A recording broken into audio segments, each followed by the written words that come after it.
you deserve to be happy?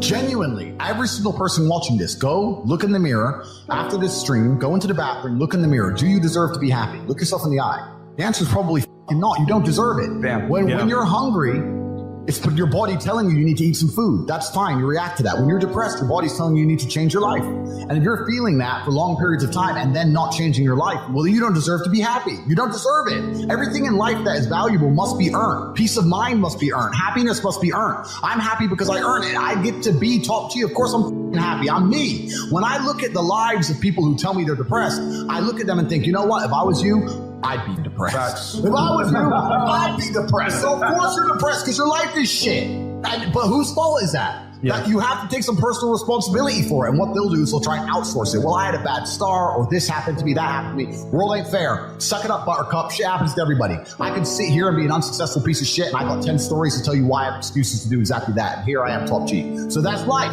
That's life. You have to get shit done. So yeah, you live a depressive life, you're gonna feel depressed. If you lived my life, you wouldn't feel depressed. So now you know what to do. Now you're either gonna get up and do it, or you're gonna sit there and stay depressed.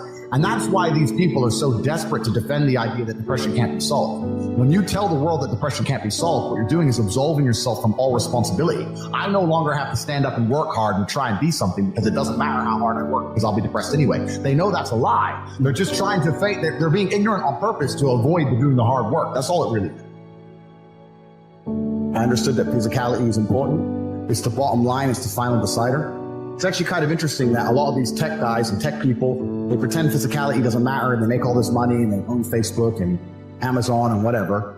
But eventually they end up doing MMA like Zuckerberg or taking testosterone replacement like Jeff Bezos. It gets to a point where you finally must accept the reality that your physicality, your mentality as a man are linked, and you cannot be happy and strong in your mind if you are weak in your body.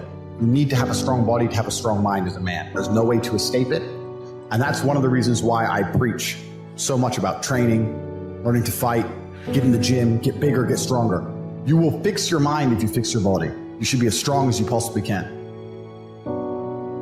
When I tell people that you are the sum of the 5 people you spend the most time with, everyone agrees. They go, yeah, that's probably true. The 5 people you spend the most time with, that's what you're gonna end up like. They say, yeah, that's true. And then they continue to hang around with people who they don't want to be.